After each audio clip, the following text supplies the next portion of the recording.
What is going on YouTube and y'all squad? This is your boy Yakrates. This is your review for Real Housewives of Potomac. This is the finale.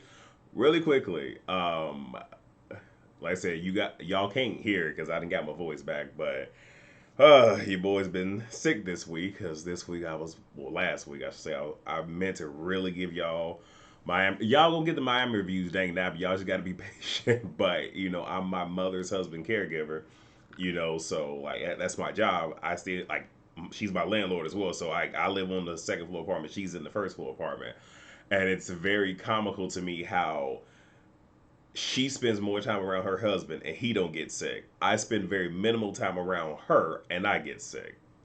It's crazy. Anyway, like I got my voice back. Now there's other stuff, to come and say kind of working through. So I may or may not make the panel tonight. They already know I will do my best because I'm going to rest up after giving y'all these reviews and try to be in great spirits. Also, I'm doing this before Love and Marriage DC because I have a lot to say.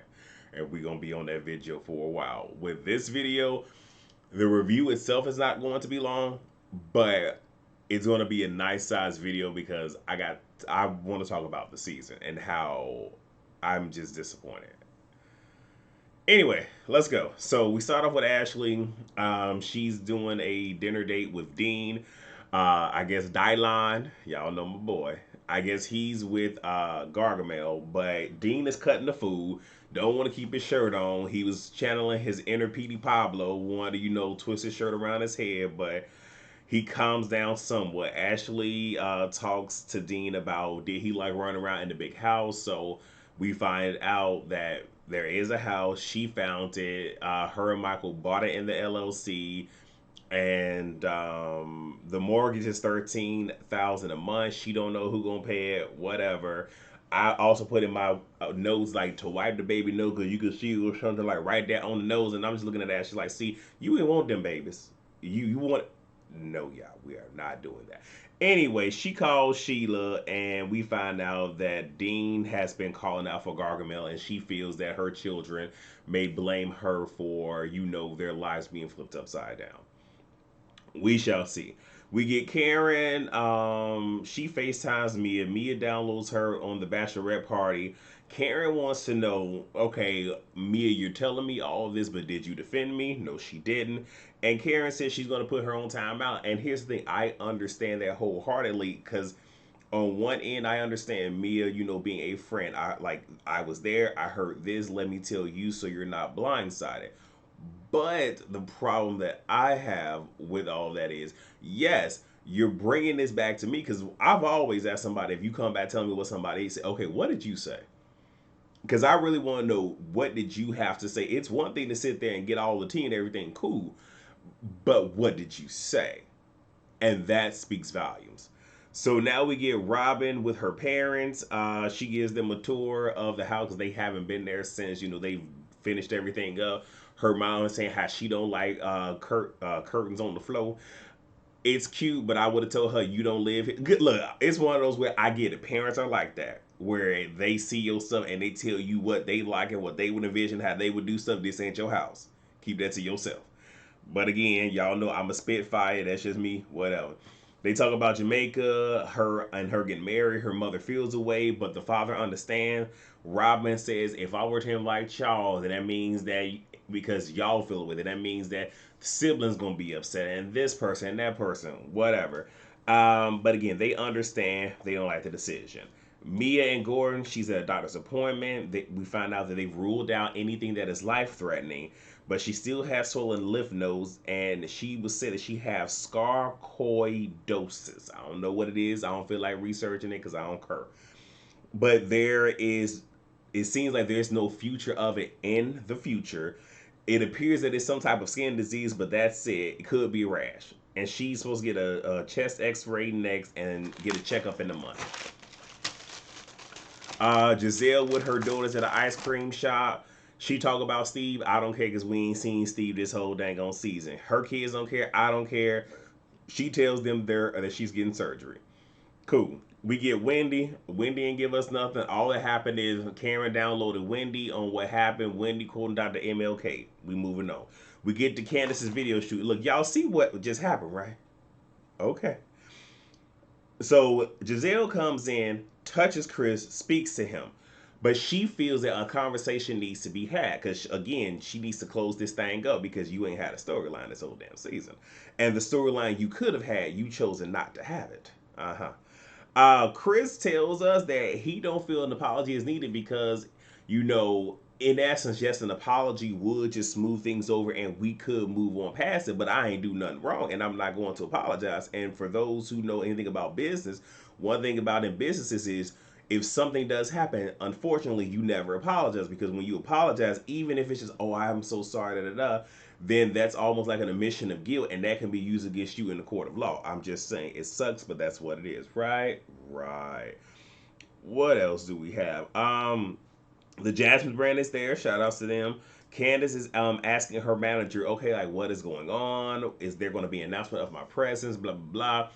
And I put down here that what we should have gotten, Candace, is we should have gotten a scene of you and your team being there early in the day and y'all making sure there was a sound check because she did get introduced right after she said that to her manager, but there being a sound check to make sure that the mics work probably does because it did, but should have gotten that. There should have been a video sound check to make sure that works in terms of the ambiance, not being critical, but in them filming everybody watching the show. Yes, there's natural lighting there to light up the cast, but you almost can't see the video that they're showing us the picture of, well, the video of, because of all of that lighting. Like a lot of these things should have been discussed and making sure everything is done by the numbers because you shouldn't come in having to ask these questions. And if anything, if you weren't there, your manager should have made sure that all of this was done and gave you this is what the layout is rather than you having to ask. But okay, I'm just saying, throwing some stuff out there. Um, Candace has a embrace with Giselle, and I don't know the hell why. Wendy and Ashley talk about the bachelorette party and about what Mia said. Wendy addresses me and said, "You wanted to put face in a place, not me. It what like tell the story right. Y'all know Mia be lying." Robin is running late per usual. Candace and the triangle tissue happens because she's doing her little introduction of the video and whatnot. I'm like, so you just had a either she folded up the tissue right there, or y'all had that already planned. I can't stand you, Candace. Candace, thanks everybody, thanks her husband. She starts to cry, he starts to cry, they hug and embrace each other. It's beautiful. The video is playing. Mia makes a comment, says the video is better than the parking lot. I hope Candace tags you for that, but she probably not because I guess y'all done kissed and made up. Giselle talks to Karen about the bachelorette party and asks if Mia told her that she called you a prostitute. Now, Karen, if I was you, I would have been like, yeah, she told me about it, and we move past it. Like, understanding what Giselle is doing in this moment. She's trying to create a scene at a joyous moment. But she says no, and she says, well, you should ask her about it. Mia joins, and the reality is, and I was wondering it, but they showed us the flashback, which I'm appreciative of, because I'm saying, like, I'm pretty sure Mia inquired based off of what y'all are saying. Are y'all calling her a prostitute? But she never just called her a prostitute. Ashley says it's a cause for pause because the person pretty much who is saying this is a part of the community and is in close proximity to you, Charisse. Karen says she doesn't have to respond, which you don't. You owe no one an explanation. You don't have to respond. And even says she doesn't feel like defending herself tonight, and you don't have to. But again, Karen can just stand there and not say anything. It's real simple. You don't have to speak, but whatever. Giselle thrusts Charisse into the conversation because it partially is dealing with her, and Karen ain't having it. I agree.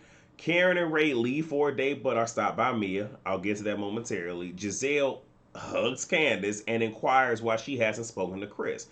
And Candace says, well, he wants to talk, but not today for obvious reasons, not the time or the place. This is all about Candace, and that's what the focus should be.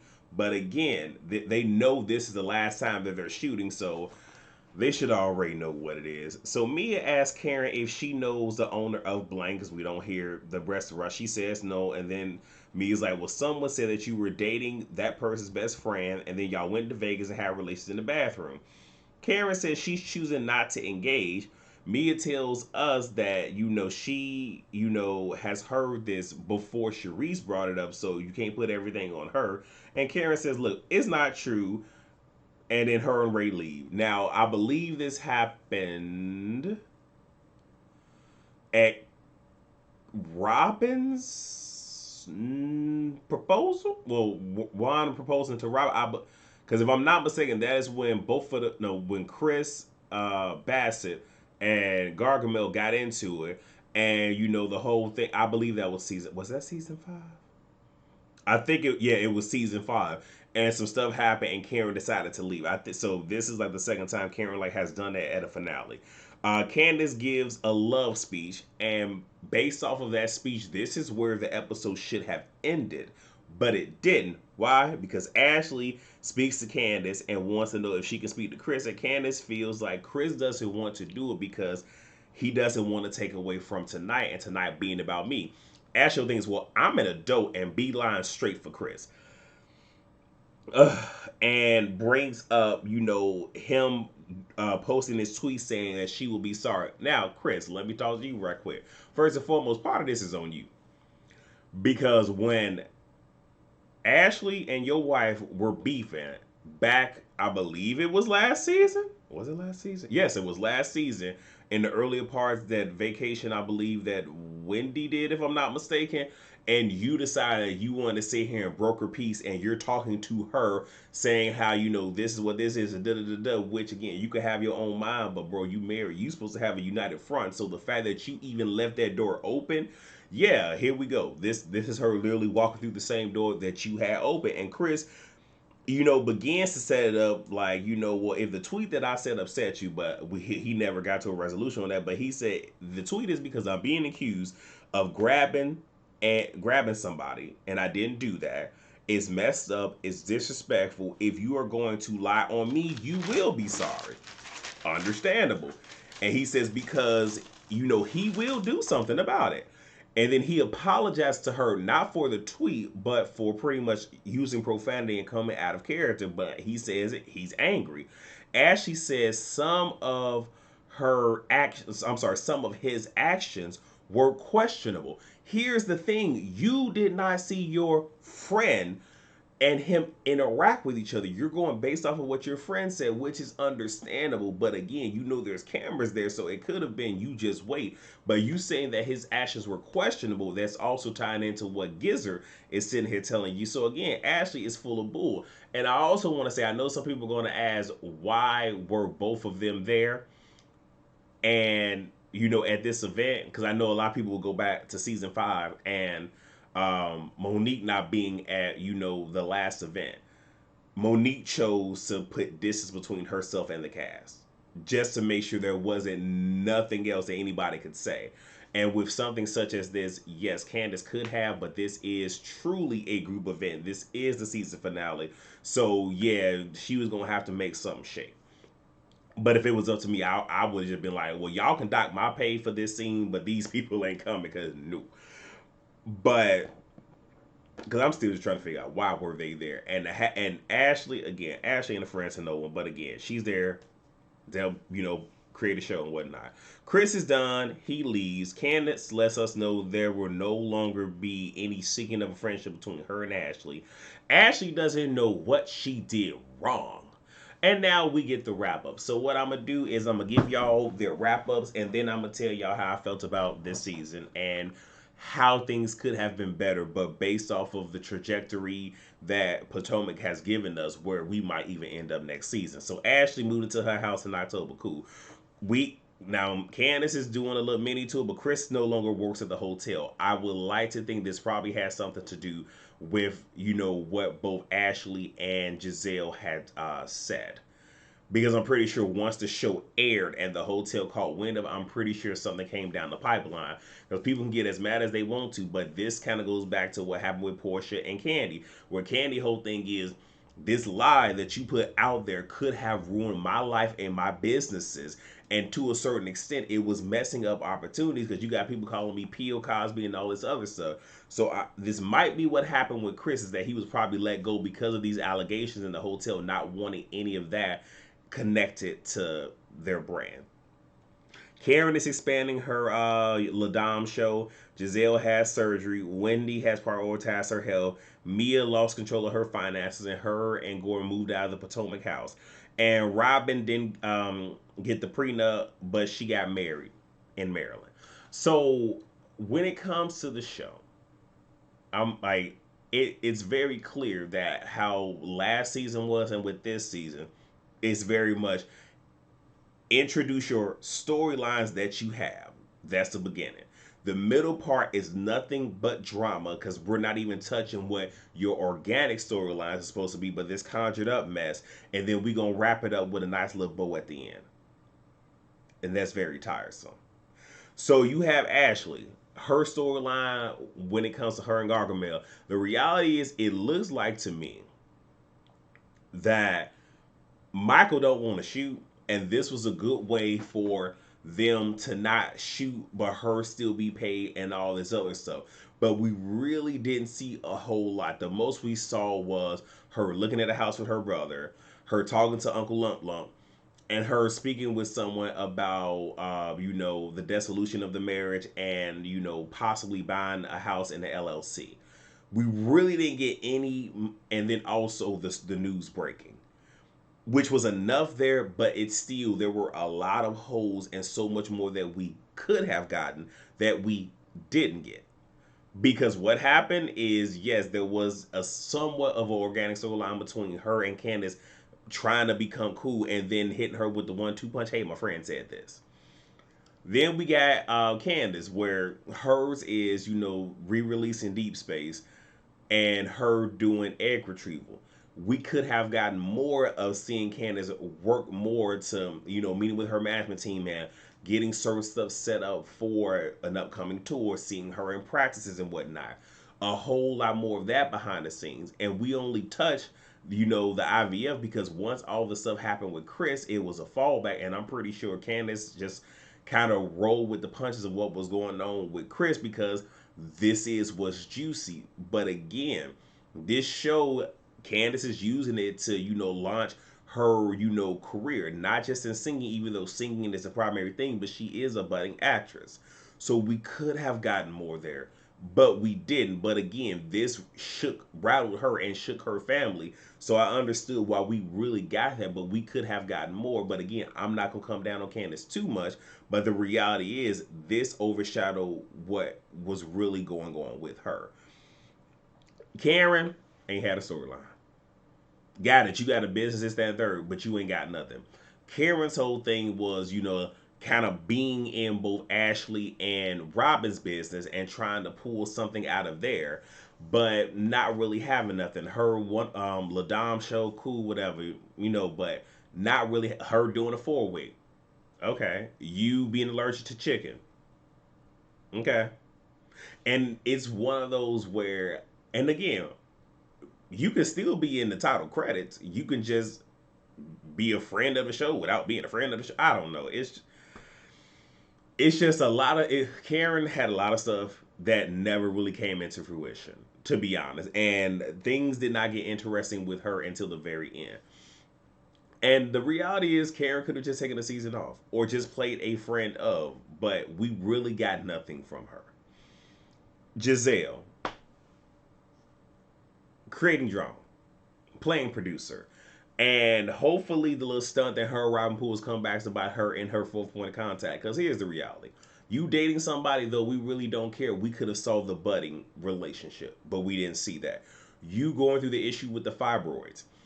Yes, we've seen other women do it. We know that Cynthia Bailey had did it, but you could have taken us on that journey from when you went to the doctor, when you found out actually showing us that you cried, but she's not going to do that because there was one scene 1 to 3 seasons ago where she was with the kids.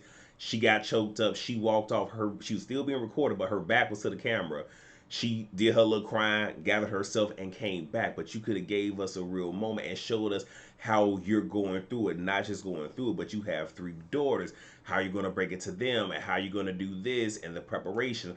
We could have got all of that. We only knew about it because you said it to Robin almost as a throwaway, and then you ended the scene with your daughters. In essence, they didn't care about you dating or anything, and they sort of kind of really didn't care about the surgery. Like they did, but they didn't. So again, nothing there. And it's very upsetting that Bravo is allowing her and Karen to just coast by either being in somebody else's storyline or conjuring up stuff just to keep the season going. And then also the whole thing with Chris Bassett, we all know what it was. But an organic storyline she could have had is either the reconciliation with Wendy or them addressing, hold up, no, you not finna just walk in here and try to hug me and you said all that stuff last, nah, and you could have had back and forth banter with her. You didn't want to do that because you know that Wendy was gonna light you up because again, Giselle has all her reads and whatnot in a confessional, but never one on one. That could have been your storyline. But we didn't get that. Wendy's prioritizing her. We get that. I'm sorry, Wendy, you didn't have nothing, baby. You didn't. You started with this. You want to do this lounge with Peter. It came, it fizzled, and that was it. Okay. And again, if you have, and this one is where if you have nothing to give, just take a season off. Real talk. If you ain't got nothing to give, take a season off. Now it is hard to come back, but if you got something, you got something. But Wendy, you ain't have nothing. Mia definitely didn't have anything.